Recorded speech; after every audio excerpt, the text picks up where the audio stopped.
Okay, next up is the big one, the true beginning of the DCU. I am such an awesome guy. I make so many videos. Hello there, Price of Reason here with a special report. Anybody that's been online over the past few days has likely seen some articles about the recasting of Superman and Lois Lane for James Gunn's upcoming movie, Superman Legacy, scheduled to come out in 2025. In this video, I'm going to be discussing how I feel about the casting of David Corenswet as Superman and Rachel Brosnahan as Lois Lane, but more importantly, what I believe is happening at Warner Bros. Discovery DC Studios these days, behind the scenes. Even things that mostly aren't being discussed by the mainstream access media, and if this type of analysis interests you, make sure to click on that subscribe button and also get notifications. With that out of the way, let's begin. I think it's fair to say that when it comes to poorly managing a big comic book franchise, there hasn't really been a worse display than the DC brand under Warner Bros., beginning with the release of Man of Steel. Now, for those of you thinking about the current state of the MCU, which is indeed also bad, at least Disney can claim that up until 2019, their MCU was a major success all across the board, which is true. But in my opinion, the worst part and most frustrating thing about the DC movies is that with so many creative changes, regime changes, corporate politics, corporate greed, and trendy Hollywood agendas, I think that a lot of the executives working at this company lost sight of what was most important, and that's the paying customers. At the end of the day, studios make movies that they want people to come and watch. And when it's a comic book universe like the DCEU,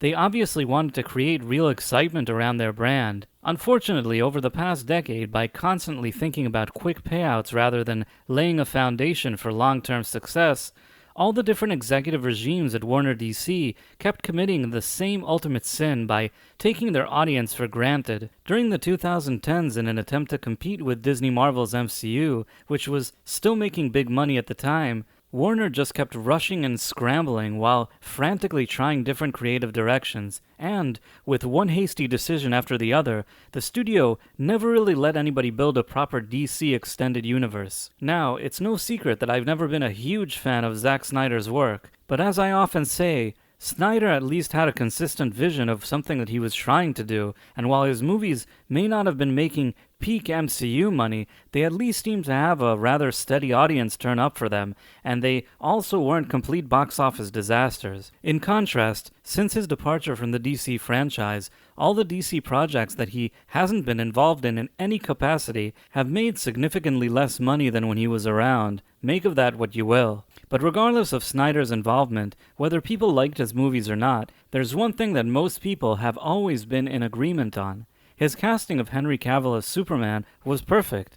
With the right screenplay, I think Cavill's Superman really did have great potential. And in 2022, following the merger of Discovery and Warner Bros. And David Zaslav taking over as CEO, it had initially looked like he was finally going to steady the DCEU ship. Upon his arrival, Zaslav had canceled projects like Batgirl and Supergirl, and then it was announced that Henry Cavill was coming back for more Superman movies. For a brief moment, there actually seemed to be a real sense of optimism for fans who were still invested in the DCEU. But that optimism came to an end when David Zaslav appointed James Gunn and Peter Safran to be the co-CEOs of the DC franchise. While their job was never going to be easy, I ultimately think that their decision-making at the end of the day was rather selfish and also, once again, didn't take into consideration the actual customers. Rather than give the existing DCEU time to at least wrap up its story and giving a proper send-off to Henry Cavill's Superman, Ben Affleck's Batman, and Gal Gadot's Wonder Woman, they immediately got rid of all three of them. Their reasoning for this was that they wanted the DC movies to have a full reboot, but even strictly on a business level, it's already pretty clear that this was a big mistake. Not only have the remaining lame duck DC movies from the previous regime been losing hundreds of millions of dollars at the box office since that decision, I think that after the rehiring of Cavill and Affleck, followed by their refiring along with Gal Gadot, audiences just gave up. While James Gunn may be excited about all of his creative ideas, and perhaps some of them are actually even good, there's only so many times you can jerk your customers around. If according to Warner Bros. For 10 years the entire DCEU meant nothing at all, Why would the new DCU mean anything? Like it or not, there are many people that consistently paid money to see these DCEU movies over the years because they were told it was part of a shared universe.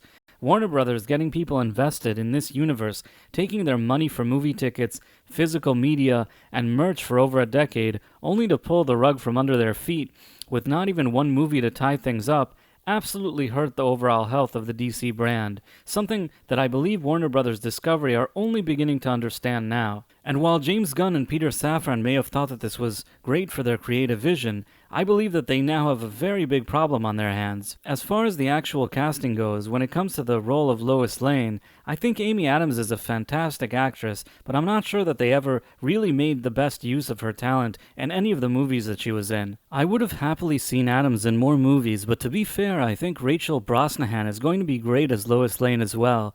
While Amazon's Mrs. Maisel, which she has starred in, isn't exactly the type of show that I would typically watch, I actually have watched it mainly because of Brosnahan's excellent leading actress performance. She can do comedy and drama, and she has both likability and charm. I believe her casting is going to work. As far as the Superman role, from what I've seen, Cornswet does seem to have the right look and vibe for the role of Superman, although he will probably have to spend the next year at the gym if he wants to be in Man of Steel shape. What's interesting is that this new guy kind of looks like Henry Cavill, which just makes me think that James Gunn specifically wanted Cavill out, and this was more than just a creative choice. If I had to speculate why Gunn wanted Cavill out, it's because the new guy is probably significantly cheaper. Also, Cavill is a bigger name today than he was 10 years ago, and I suppose that Gunn was looking for more of a no-name yes man that will seemingly be more thankful for the opportunity. This may have seemed like a more cost-effective and easy solution for Gunn long-term, but short-term, this has already cost Warner Brothers a ton of money, and that's where I believe that Gunn is currently in a pickle. As I have mentioned in previous videos, David Zaslav is not only considered a shrewd and difficult businessman, he's also known to be very impatient. That means that he's probably not thinking about James Gunn's 10-year plan right now. His company is still tens of billions of dollars in debt, and he desperately needs to see more income. In that sense, the more time goes by, the more I tend to think that Zaslav and Gunn are actually not very compatible on a business level, and that they are far from being a match made in heaven. I've recently read some articles describing Zaslav as sort of a micromanager that calls his top executives every day starting at 6 a.m. to ask them what they're doing, and if it doesn't seem like they're doing something he likes, he could even simply get rid of them. Just ask the former CNN CEO, Chris Licht, who was recently fired by Zaslav. Now, to be fair, I assume that Zaslav will give James Gunn and Peter Safran a little more leeway than he did for Licht, but I wouldn't count on the honeymoon period here to last forever. With every additional DC movie loss, even ones that James Gunn wasn't involved in making, Zaslav is going to grow more and more impatient, and who knows what that might lead to on the DC front. Some people have claimed that the reason that the new Superman casting was announced now was in order to shift media attention away from the failure of the Flash movie, but I think there could also be an internal reason. It is possible that Zaslav at least sees Gunn partially responsible for all of these recent movies losing so much money, because once Gunn announced his plan, it really made all those movies seem like they're irrelevant. Perhaps like with Chris Licht, another executive, Zaslav also called James Gunn at 6 a.m. and asked him what he was doing about it. And while Gunn's Superman Legacy is only scheduled to be released in 2025, maybe this announcement at least makes it seem like he's doing something. Whether that something will eventually be profitable, only time will tell. There have been some reports that Superman Legacy will feature the Authority, an existing team of superheroes that Superman will work with right out the gate. I can only hope this won't be some misguided attempt by Gunn to make a quirky DC version of the Guardians of the Galaxy. While he's good at that type of thing, I don't really think this concept would be good for a Superman movie. I'm not totally dismissing Gunn though. As opposed to many other charlatans working in the industry, I think he actually does have talent, so I guess we'll have to see if he can deliver a good Superman movie without getting fired by Zaslav unexpectedly at some point.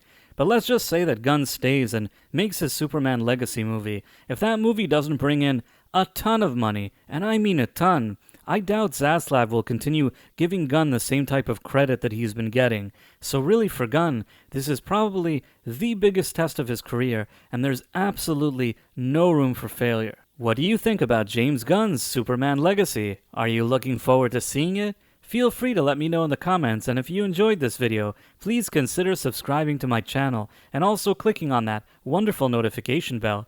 Thanks for watching, my friends. Thank you, and good day. I am such an awesome guy. I make so many videos.